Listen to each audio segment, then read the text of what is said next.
представляю.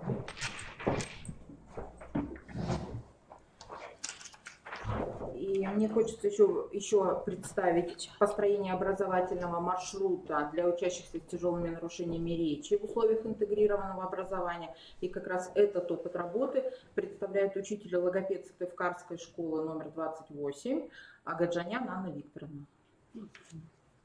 Существующая сегодня тенденция увеличения детей с ограниченными возможностями здоровья, а в частности детей с тяжелыми нарушениями речи, делает актуальным и приоритетным интегрированный подход в обучении детей.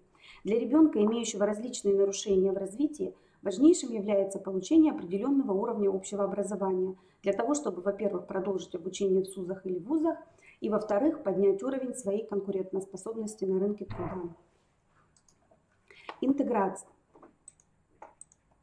Интеграция от латинского объединения, восстановление. В общем случае обозначает объединение каких-либо элементов, частей в целое. Основная цель интегрированного обучения и воспитания общеобразовательной школы – реализация права детей с особенностями психофизического развития на получение образования в соответствии с их познавательными возможностями и способностями, их социальная адаптация и интеграция в общество. Цель создания речевого класса – обеспечить детям с речевыми проблемами адекватные их особенностям условия обучения и воспитания, позволяющие предупредить затруднения, возникающие у школьников в освоении общеобразовательных программ и в целом дезадаптацию в школе. Учащиеся с тяжелыми нарушениями речи – это дети с выраженными речевыми коммуникативными расстройствами. Представляют собой разнородную группу не только по степени выраженности речевого дефекта, но и по механизму его возникновения, уровню общего и речевого развития, наличию или отсутствию сопутствующих нарушений. Таким образом, обучение в начальной школе учащихся с ТНР требует создания специальных условий для обучения, развития и воспитания. В обобщенном виде специальные образовательные условия, созданные в нашей школе для учащихся с ТНР, подразделяются на организационное обеспечение образовательного и воспитательного процесса, программно-методическое обеспечение, психолого-педагогическое сопровождение и кадровое и материально-техническое обеспечение. В 2016-2017 учебном году в нашей школе открыт первый дополнительный класс для учащихся с ТНР. В данный класс по направлению ТП-МПК принято 4 учащихся. В 2018-2019 в этом учебном году в данный класс принято еще 4 ученика и открыт еще один первый класс для учащихся с ТНР, в котором обучаются 6 учеников. На данный момент в 2018-2019 учебном году у нас обучаются в нашей школе, существует 2 класса для учащихся с ТНР. Первый R-класс, где обучается 6 человек, и второй R-класс 8 человек.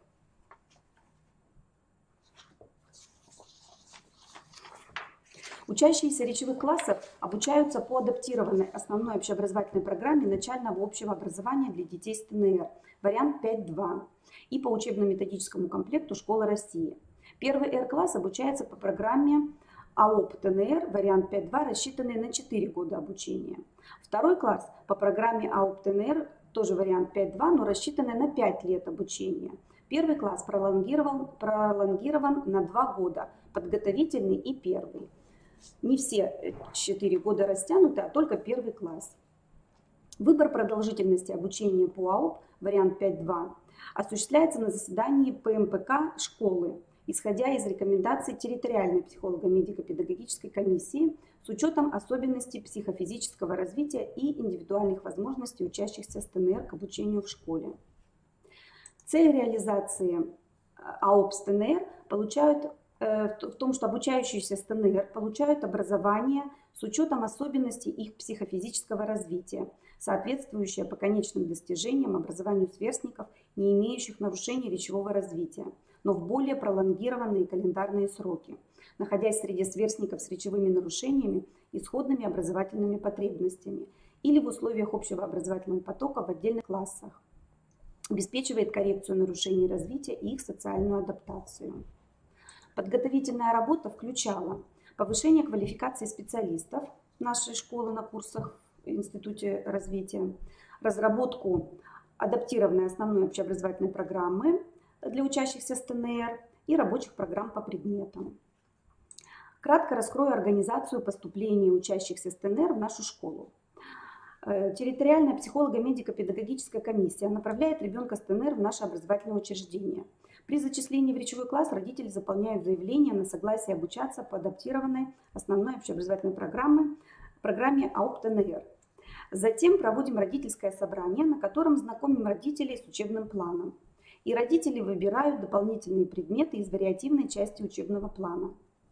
В течение сентября проводится углубленное обследование учащихся логопедом, психологом и учителем с целью уточнения и конкретизации рекомендаций ТПМПК по созданию специальных образовательных условий и разработке психолого-педагогической программы сопровождения. Далее собирается школьный психолого-медико-педагогический консилиум, в состав которого входят педагог-психолог, учитель-логопед, классный руководитель, учителя, которые преподают в данном классе, учителя физкультуры, музыки, заместитель директора по учебной работе, медработник. На консилиуме обсуждаются результаты проведенных диагностик, обсуждаются рекомендации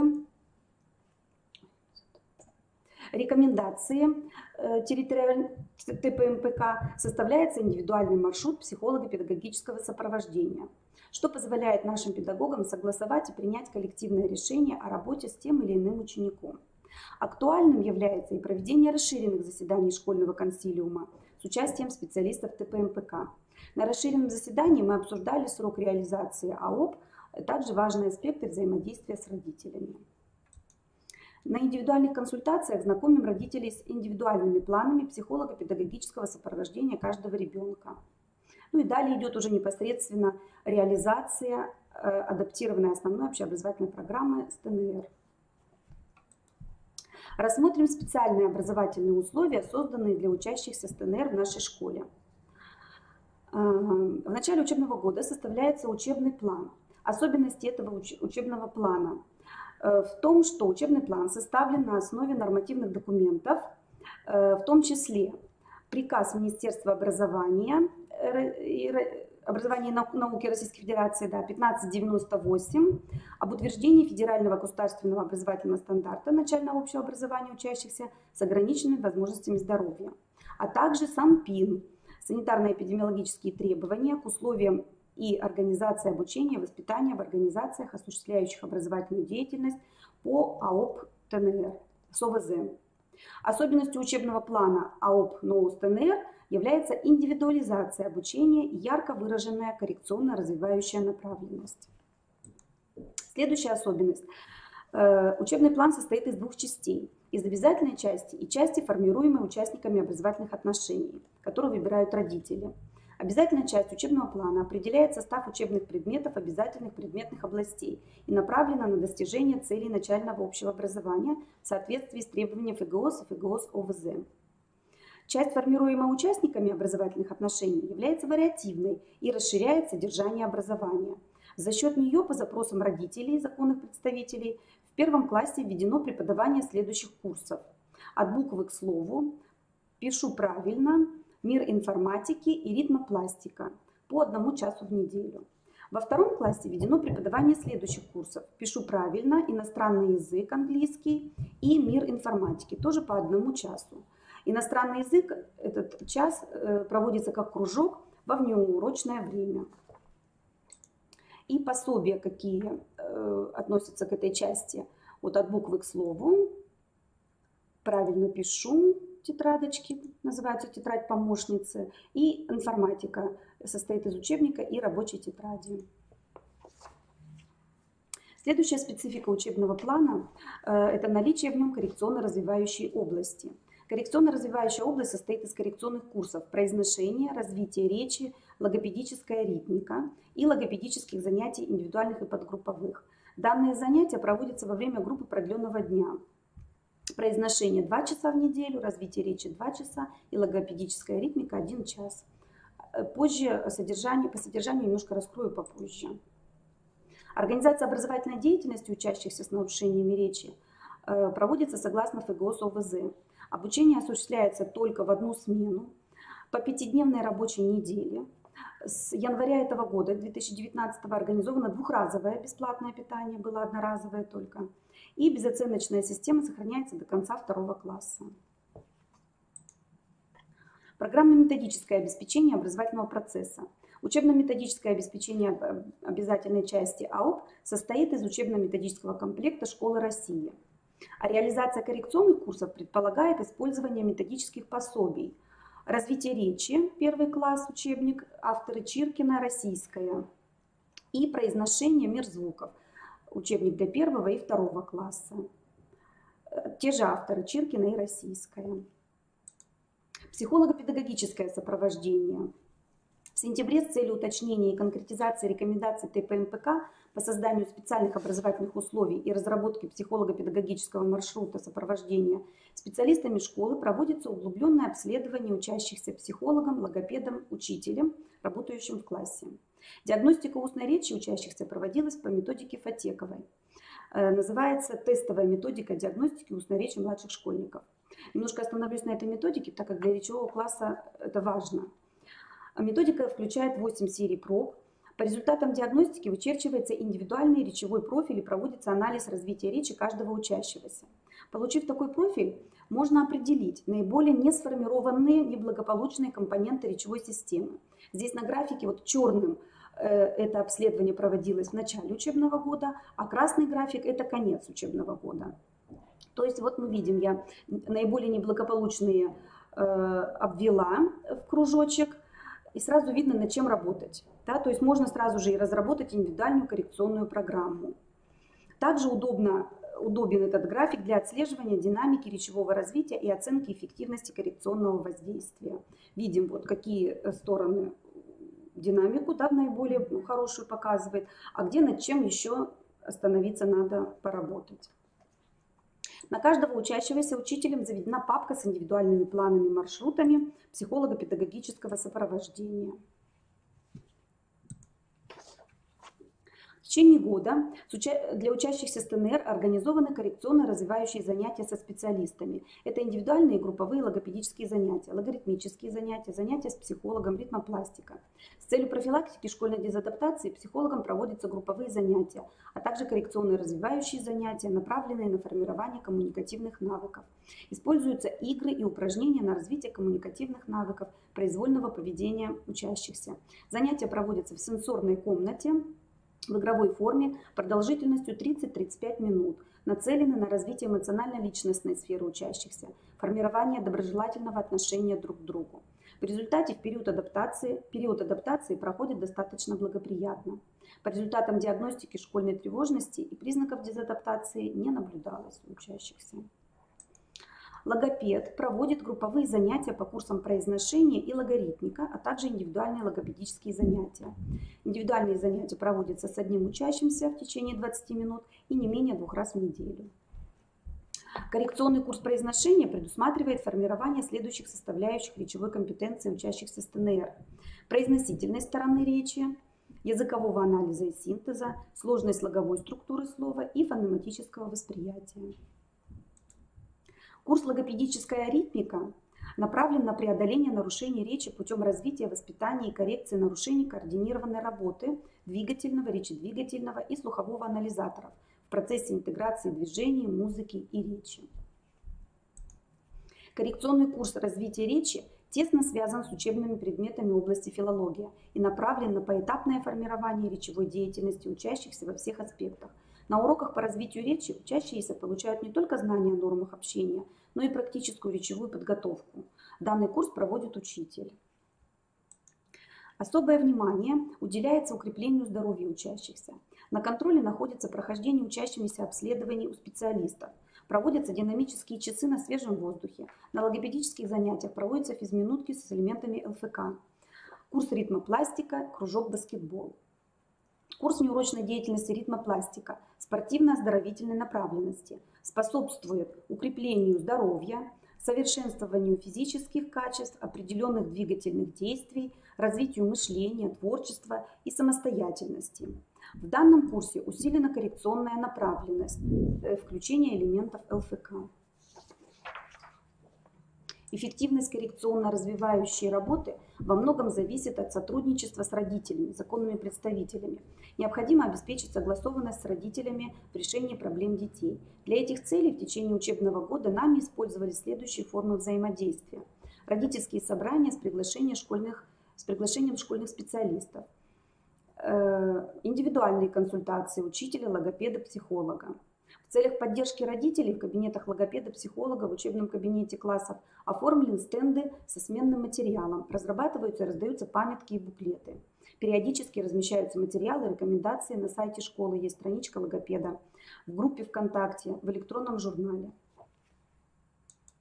Дети участвуют в общешкольных мероприятиях, организуется совместная работа детей и родителей при проведении праздников, конкурсов, экскурсий. С данными учащимися работают в нашей школе учителя начальных классов, это 2 учителя, так как 2 класса, логопед, психолог, учитель физкультуры, учитель музыки, медработник и соцпедагог при необходимости. Каждый речевой класс имеет свой учебный кабинет. Кабинет логопеда, кабинет психолога с сенсорной комнатой, 2 спортзала, кабинет ритмики. Все кабинеты оснащены компьютерами или ноутбуками для учителя, проведен интернет. В конце года учителям, логопедам и психологам проводятся итоговые диагностики с целью определения динамики развития учащихся. По результатам диагностик у всех учащихся наблюдается положительная динамика развития по речевым, психофизическим и учебным показателям. По каким-то показателям небольшая динамика, но все-таки динамика есть. Таким образом, опыт нашей школы по интегрированному обучению учащихся с ТНР по созданию специальных условий для обучения детей с речевыми нарушениями по АОП ТНР показал определенную продуктивность. Создаваемые условия действительно являются специальными, сориентированными на решение проблем детей. Ну и, конечно, есть проблемы. Это то, что нет дополнительного финансирования, да, на ту же литературу, на пособие логопеда, так как речевой класс хотелось бы какие-то компьютерные программы новые, так как идем со временем. И вторая проблема – это определение первичности нарушения при заключении. То есть о чем говорили предыдущие коллеги, да, очень тяжело определить, ТНР это первично или вторично. Вот. Но здесь тоже проблема, или родители скрывают диагноз, или действительно специалистам в малое время тяжело может быть определить, что все-таки первично, или ЗПР, или ТНР. Ну, это, то есть, получается такой момент, что надо повторно, да, детей отправлять на ПМПК, да. Не всегда к этому готовы, может, родители, да. Да. Да, и тут, это, наверное, пытаться такой, надо, да, надо все-таки беседовать с ними. Да, и это, наверное, такой момент, на котором стоит все-таки обращать внимание, потому что это все-таки образовательный маршрут ребенка, да, и это успешность дальнейшая в его обучении. Да, и результат обучения от этого зависит. Спасибо. У меня все. Да, спасибо большое. Наверное, такой полный у вас подробный, да, такое выступление по поводу именно непосредственного создания образовательного маршрута в школе. Я думаю, вот на сайт смотрю, вопросов нет. Да? Единственный вопрос, на который... Закройте, пожалуйста, презентацию, да? Которые вы задали в чате, это по поводу сертификатов. Ну и сразу же хочется отметить то, что сертификаты не предусмотрены у нас по итогам вебинара. И все-таки наш вебинар, семинар, он направлен, наверное, на расширение каких-то наших педагогических компетенций, да, на то, чтобы вы имели возможность, может быть, поделиться опытом, может быть, задать какие-то вопросы. То есть мы такого мнения придерживаемся, поэтому сертификаты не предусмотрены. Спасибо за внимание. До свидания. Нажать ничего не надо? Нажать ничего не надо?